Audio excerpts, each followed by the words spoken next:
ಗಂಡ ಉಂಡು ಬಿಟ್ಟು ತಾಟ್ನ್ಯಾಗ ಹೆಂಡತಿ ಉಣ್ಬೇಕಂತ ನೇಮದ ರೀ, ಅದಕ್ಕೆ ನೀವು ಊಟ ಮಾಡಿರಿ, ನಾ ಆ ನಂತರ ಮಾಡ್ತಾನಂತ ತಿಳ್ಕೊಂಡು ಗಂಡಗೆಲ್ಲ ಬಿಡಿಸಿ ಊಟಕ್ಕೆ ಕೊಟ್ಲು. ಎಲ್ಲ ತಿಂದ.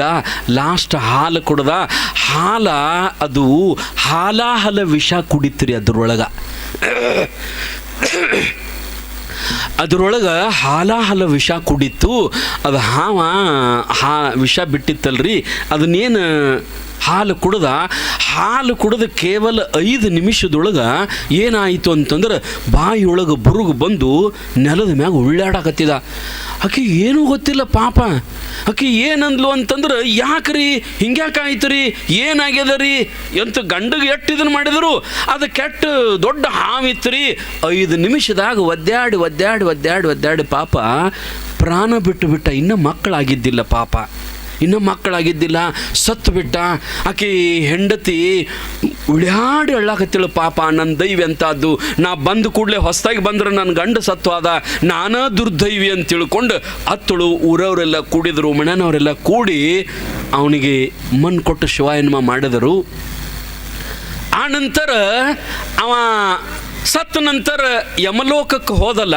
ಯಮಲೋಕಕ್ಕೆ ಹೋದ ನಂತರ ಅಲ್ಲಿ ನ್ಯಾಯ ನಡೀತು. ಯಾರಪ್ಪ ಇವನು ಕೊಂದವರು?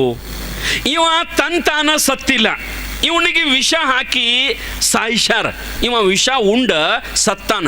ಮತ್ತು ಇವನಿಗೆ ವಿಷ ಹಾಕಿ ಉಣ್ಸ್ಯಾರ ಅಂತಂದ್ರೆ, ಯಾರ ವಿಷ ಹಾಕಿ ಉಣ್ಸ್ಯಾರಲ್ಲ ಅವ್ರ ಹೆಸರಲ್ಲೇ ಪಾಪ ಬರಿಬೇಕು ನಾವೀಗ. ಮ್ಯಾಲ ಚಿತ್ರಗುಪ್ತರು, ಯಮಧರ್ಮರಾಜ, ಇವರು ಎಲ್ಲ ಖಾತಾ ತಕೊಂಡು ಕುಂತ. ಇವು ಸತ್ತದ ಪಾಪ ಯಾರ ಹೆಸರಲ್ಲೇ ಬರಿಬೇಕು? ಅವ್ರು ಚಿತ್ರಗುಪ್ತರ ಅಂದರು, ಇಲ್ಲ ಮತ್ತು ಅವ್ನು ಹೆಂಡ್ತಿನ ಹಾಕ್ಯಾಳ್ರಿ ವಿಷ. ಅವನು ಹೆಂಡ್ತಿನ ಹಾಲು ತಂದು ಕೊಟ್ಟಾಳ, ಹಾಲಿನೊಳಗಿತ್ತು, ಆಕೆ ಹೆಸರಿಗೆ ಪಾಪ ಬರೆದು ಬಿಡ್ರಿ, ಆ ಹೆಣ್ಮಗಳ ಹೆಸರಲ್ಲೇ ಬರೆದು ಬಿಡ್ರಿ ಅಂತಂದಾಗ ಅವ ಅಂದ ಯಮಧರ್ಮರಾಜ, ಅಕ್ಕಿ ಹೆಸರಲ್ಲೇ ನಾವೆಲ್ಲ ಬರಿತೀವಪ್ಪ, ಪರಂತು ವಿಷ ಅಕ್ಕಿ ಹಾಕಿಲ್ಲ ಪಾಪ ಹೆಣ್ಮಗಳು.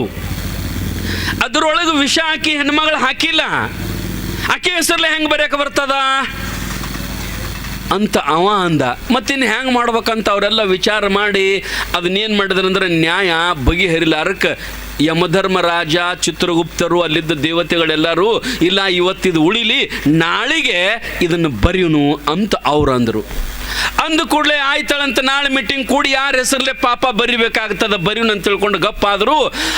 ಅಲ್ಲಿ ಏನಾಗಿತ್ತಂದ್ರೆ, ಅದ ಊರೊಳಗೆ ಒಬ್ಬ ಗುರು ಒಬ್ಬ ಶಿಷ್ಯ ಹಾದು ನಡೆದಿದ್ರು. ಅವರು ಹೋಗುವಾಗ ರಾತ್ರಿ ಆಗಿ ಆ ಊರದೊಳಗೆ ಒಂದು ಹಿಂಗೆ ದೊಡ್ಡ ಗುಡ್ಡದೊಳಗೆ ಒಂದು ದೊಡ್ಡ ಗಿಡ ಇತ್ತು. ಆ ಗಿಡದ ಬುಡಕ್ಕೆ ಇಬ್ಬರು ಗುರುಗಳು ಮತ್ತು ಶಿಷ್ಯರು ಇಬ್ಬರು ಅಲ್ಲೇ ವಸತಿ ಮಾಡಿದ್ರು. ಇವತ್ತು ವಸತಿ ಇದ್ದ, ನಾಳೆ ಹೋಗ್ಬೇಕಂತ ಹೇಳಿ ಆ ಗಿಡದ ಬುಡಕ್ಕೆ ವಸತಿ ಕುಂತಿದ್ರು. ಆ ಗಿಡದೊಳಗೆ ಒಂದೆರಡು ಗುಬ್ಬಿ, ಒಂದು ಹೆಣ್ಣು ಗುಬ್ಬಿ ಒಂದು ಗಂಡು ಗುಬ್ಬಿ, ಎರಡೂ ಗಂಡ ಹೆಂಡತಿ ಆ ಗಿಡದೊಳಗೆ ಮನಿ ಮಾಡಿಕೊಂಡು ಕುಂತಿದ್ವು. ಅವು ಎರಡು ಗುಬ್ಬಿ ಅದ ಗಿಡದೊಳಗೆ ಮ್ಯಾಲೆ ತಯಾರು ಮಾಡ್ಕೊಂಡು ಮನಿ ಮಾಡ್ಕೊಂಡು ಇದ್ದು. ಅದು ರಾತ್ರಿ 11 ಆದರೂ ಗಂಡು ಗುಬ್ಬಿ ಬರಲಿಲ್ಲ. ಎಲ್ಲೋ ಹೋಗಿತ್ತದು, ಗಂಡು ಗುಬ್ಬಿ ಬರಲಿಲ್ಲ. ಲೇಟ್ ಆಗಿತ್ತು. ಲೇಟ್ ಆದದಕ್ಕೆ 11 ನಂತರ ಗುಬ್ಬಿ ಬಂದ ಕೂಡಲೇ ಹೆಣ್ಣು ಗುಬ್ಬಿ ಕೇಳ್ತದು, ಇನ್ಕತಕ ಎಲ್ಲಿ ಹೋಗಿದ್ದಿ ಕೇಳ್ತದು. ಹೆಣ್ಣು ಗುಬ್ಬಿ, ಇನ್ಕತಕ ಎಲ್ಲಿ ಹೋಗಿದ್ದಿ, ಟೈಮ್ ಎಷ್ಟಾಗ್ಯದ, ಟೈಮ್ 11 ಆಗ್ಯದ, ಇನ್ಕತಕ ಎಲ್ಲಿ ಹೋಗಿದ್ದಂತ ಬೈಯಾಕತ್ತಿತ್ತು. ಆ ಗಂಡು ಗುಬ್ಬಿ ಹೇಳ್ತು, ಇಲ್ಲ ನಾ ಹಂಗೆ ಹಾರಾಡ್ಕೋತ ಮ್ಯಾಲ ಹೋಗಿದ್ನಿ, ಅಲ್ಲಿ ಯಮಲೋಕಕ್ಕೆ ಹೋಗಿದ್ನಿ. ಯಮಲೋಕದೊಳಗೆ ಏನು ನ್ಯಾಯ ನಡೆದಿತ್ತು ಅಂದ್ರೆ, ಒಬ್ಬ ಮನುಷ್ಯ ಸತ್ತಾನ, ವಿಷ ಕುಡ್ದ, ಅವನು ಹೆಂಡ್ತಿ ವಿಷ ಹಾಕ್ಯಾಳ ಅಂತ ತಿಳ್ಕೊಂಡು ಅಲ್ಲಿ ಚರ್ಚಾ ನಡೆದಿತ್ತು. ಅದಕ್ಕೆ ಪಾಪ ಯಾರ ಹೆಸರಲ್ಲೇ ಬರಿಬೇಕು, ಯಾರ ಪಾಲಿಗೆ ಬರಿಬೇಕಂತ ತಿಳ್ಕೊಂಡು ಚರ್ಚಾ ಮಾಡಾಕತ್ತಿದ್ರು. ಅದು ಸಟ್ನ ಮುಗಿಲಿಲ್ಲ. ರಾತ್ರಿ 11 ತಕ್ಕ ನ್ಯಾಯ ನಡೀತು. ಅದನ್ನ ಕೇಳ್ಕೊತ ಕುಂತಿದ್ನಿ, ಬರುದು ತಡ ಆತು ಅಂತ ಗಂಡು ಗುಬ್ಬಿ ಹೇಳ್ತು. ಆಗ ಹೆಣ್ಣು ಗುಬ್ಬಿ ಕೇಳ್ತು, ಮತ್ತು ಆ ಪಾಪ ಯಾರ ಹೆಸರಲ್ಲೇ ಬರ್ದ್ರಿ ಅಂತ ಹೆಣ್ಣು ಗುಬ್ಬಿ ಕೇಳ್ತು. ಅವ ಅಂದ, ಇನ್ನೂ ಬರ್ದಿಲ್ಲ, ನಾಳೆ ಮತ್ತೆ ಮೀಟಿಂಗ್ ಇಟ್ಟಾರ, ಅದ್ರದ್ದು ನಾಳೆ ಬರೀತಾರಂತ, ಇವನ್ನ ಬರ್ದಿಲ್ಲ ಅಂದ್ಕೊಳ್ಳಿ ಹೆಣ್ಣು ಗುಬ್ಬಿ ಹೇಳ್ತದ. ಮತ್ತು ನೀವು ಮತ್ತೆ ನಾಳೆ ಹೋಗ್ರಿ, ಅಲ್ಲಿ ಈ ಹೆಣ್ಮಕ್ಳಿಗೆ ಸುದ್ದಿ ಒಂದು ಭಾಳ ಬೇಕು ನೋಡ್ರಿ. ಹೆಣ್ಮಕ್ಳಿಗೆ ಎಲ್ಲ ಅದು ಇದು ಸುದ್ದಿ ಮಾಡಬೇಕು. ಅದು ಹೆಣ್ಣು ಗುಬ್ಬಿ ಏನು ಮಾಡಿತ್ತಂದ್ರೆ, ನಾಳೆ ನೀವು ಕರೆಕ್ಟ್ ಹೋಗಿ ಆ ಪಾಪ ಯಾರ ಹೆಸರಲ್ಲೇ ಬರೀತಾರೆ ಕೇಳ್ಕೊಂಡು ಬರ್ರಿ ಅಂತ ತಿಳ್ಕೊಂಡು ಗಂಡು ಗುಬ್ಬಿ ಹೆಣ್ಣು ಗುಬ್ಬಿ ಗಂಡು ಗುಬ್ಬಿಗೆ ಹೇಳ್ತು. ಹೇಳಿದ ನಂತರ ಆಯ್ತಳಂತ ಇಬ್ಬರು ಮಕ್ಕೊಂಡ್ರು. ಮುಂಜಾನೆ ಎದ್ದು ಕೂಡಲೇ ಗುರುಗಳು ಶಿಷ್ಯರು ಅದ ಗಿಡದ ಬುಡಕೇನು ಕೂತಿದ್ರಲ್ಲ ಅವರು ಶಿಷ್ಯ ಅಂದ ನಡ್ರಿ ಮತ್ತಿನ್ನು ಹೋಗೋಣ ಅಂದ ಕೂಡಲೇ ಆ ಗುಬ್ಬಿ ಮಾತಾ ಗುರುಗೂ ತಿಳಿತಿದ್ದು ರೀ. ಅವು ಮ್ಯಾಲೆ ಏನು ಗುಬ್ಬಿ ಮಾತಾಡ್ತಾವಲ್ಲ ಆ ಗುಬ್ಬಿ ಮಾತಾ ಗುರುಗಳಿಗೆ ತಿಳಿತಿದ್ದು. ಗುರುಗಳಿಗೂ ಚಿಂತೆ ಇತ್ತದು. ಅರೆ ದೇವಲೋಕದೊಳಗೆ ಯಮಲೋಕದೊಳಗೆ ಮತ್ತು ಹಿಂಗಾಗ್ಯದಂತ ಆ ಪಾಪ ಯಾರಿಗೆ ಬರೀತಾರ ನೋಡುನು, ಇವತ್ತು ಗುಬ್ಬಿ ಹೋಗತ್ತದು ಏನು ಸುದ್ದಿ ತರ್ತದ ನೋಡುನಂತ ಆ ಗುರುಗಳು ಅಲ್ಲಿ ಅದರ ಕೆಳಗೆ ಮತ್ತೊಂದು ವಸ್ತಿ ಮಾಡಿದ್ರು. ಅವ ಶಿಷ್ಯ ಅಂದ ನಡೀರಿಯಪ್ಪ ಹೋಗುನು, ಮತ್ತು ಇಲ್ಲೇ ಇವತ್ತೊಂದು ದಿವ್ಸ ಇರುನು, ಇಲ್ಲೇ ಇರುನು. ಯಾಕ್ರಿ ಅಂದ್ರೆ ನಿನಗೇನು ಗೊತ್ತಿಲ್ಲ, ಸುಮ್ಮಿರು, ಒಟ್ಟು ಇಲ್ಲೇ ಇರುನು. ಆಯ್ತು ರೀ ಅಂತ ತಿಳ್ಕೊಂಡು ಅವತ್ತೊಂದು ದಿವಸ ಅಲ್ಲೇ ಉಳಿದ್ರು. ಆನಂತರ ಮರು ದಿವಸ ಮತ್ತೆ ಗುಬ್ಬಿ ಬತ್ತರಿ. ಅದು ರಾತ್ರಿ ಕೇಳ್ತಿದ್ದು ಯಾರ ಹೆಸರಲ್ಲೇ ಬರದ್ರಿ? ಇನ್ನೂ ಬರ್ದಿಲ್ಲ, ಮತ್ತಿನ್ನ ನಾಳೆ ಇಟ್ಟಾರ. ಅದನ್ನ ಯಾರ ಹೆಸರಲ್ಲೇ ಬರಿಬೇಕು ಅನ್ನೋದು ನಾಳೆ ಇಟ್ಟಾರ. ಹೆಣ್ಣು ಗುಬ್ಬಿ ಮತ್ತೆ ನಾಳೆ ಹೋಗ್ರಿ ನೋಡಿ, ಮತ್ತೆ ಅದನ್ನ ಕೇಳ್ಕೊಂಡು ಬರ್ರಿ. ಹ್ಞೂ ಅಂತ ಮತ್ತೆ ಮರು ದಿವಸ ಹೋಯ್ತು. ಹಿಂಗೆ ಒಂದು ವಾರ ತಕ ಹೋಯ್ತು ರೀ. ಯಾರ ಹೆಸರಲ್ಲೇ ಬರಿಬೇಕು, ಯಾರ ಹೆಸರಲ್ಲೇ ಬರಿಬೇಕು. ಗುಬ್ಬಿ ಹೆಣ್ಮಗಳ ಹೆಸರಲ್ಲೇ ಬರೀತೀರ್ಯಾ, ಆಕೆ ಪಾಪ ವಿಷ ಹಾಕಿಲ್ಲ. ಇಲ್ಲ ಮತ್ತು ಆ ವಿಷ ಹಾವು ಕಕ್ಕ್ಯದಲ್ಲ, ಹಾವಿನ ಹೆಸರಲ್ಲೇ ಬರೀರಿ ಅಂದ್ರೆ ಹಾವ ಅದೇನು ಮಾಡ್ಯದ, ಹದ್ದ ತೊಗೊಂಡು ಹೊಂಟಿತ್ತು, ತನ್ನ ಸಂಗಟಕ್ಕೆ ಅದು ಕಕ್ಕೊಂಡದ. ಇಲ್ಲೇ ಬೀಳ್ಬೇಕಂತ ಅದಕ್ಕೇನು ಗೊತ್ತದ, ಇದ್ರಾಗ ಬೀಳಿ ಅಂತ ತಿಳ್ಕೊಂಡು ಅದು ಗೊತ್ತಿಲ್ಲ ಪಾಪ. ಹಂಗಾರೆ ಹದ್ದಿನ ಪಾಲಿಗೆ ಬರೀರಿ. ಹದ್ದಿನ ಪಾಲಿಗೂ ಬರೆಯಕ್ಕೆ ಬರಂಗಿಲ್ಲ, ಯಾಕಂದ್ರೆ ಹಾವ ಹದ್ದಿನ ಆಹಾರದ ಅದು ತನ್ನ ಆಹಾರ ತಿನ್ಕೋಂತ ಅದು ಹೊಂಟದ. ಮತ್ತು ಯಾರ ಹೆಸರಲ್ಲೇ ಬರೀಬೇಕು ಅಂತ ಹಂಗ ಇದು ಚರ್ಚಾ ನಡೆದು ಒಂದು ವಾರ ಆತರಿ. ಕಡೀಕ ಗುರುಗಳಿಗೆ ಶಿಷ್ಯ ಅಂದ, ಅಲ್ರಿ ಒಂದು ವಾರ ಆತು, ಊಟಿಲ್ಲ ನೀರಿಲ್ಲ, ಇಲ್ಲಿ ಗುಡ್ದಾಗ ಕೂತರಿ, 2 ದಿವ್ಸ ಕೊಂಡ್ರುದು ಇಲ್ಲಿ, ನನಗರ ಹಸು ಆಗ್ಯದ, ನಾರ ಹೋಗುತ್ತ ನೋಡ್ರಿ, ನಡ್ರಿ ಹೋಗೋಣ ಅಂತಂದಾಗ ಗುರುಗಳಂದ್ರು ಅಲ್ಲೋ ಇವತ್ತೊಂದು ದಿವಸ ಲಾಸ್ಟ್ ಅದ. ಅವ ಶಿಷ್ಯ ಅಂದೆ ಏನು ಲಾಸ್ಟ್ ಅದ ರೀ, ಎದ್ರ ಸಂಬಂಧ ಕೂತಾರ ನೀವು ಇಲ್ಲೇ, ಏನೈತೆ ಅಂತದು?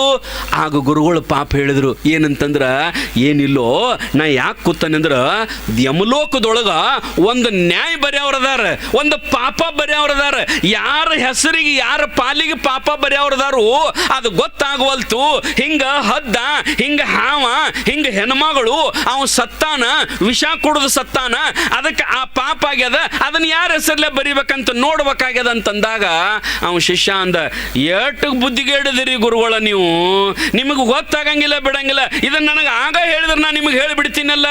ಏನಂತಂದ್ರ ಇಲ್ರಿ, ಆ ಹೆಣ್ಮಗಳು ಬರಿಬಾದ ಹೆಣ್ಮಗಳದಾಳ, ವ್ಯಭಿಚಾರಿ ಹೆಣ್ಮಗಳದಾಳ.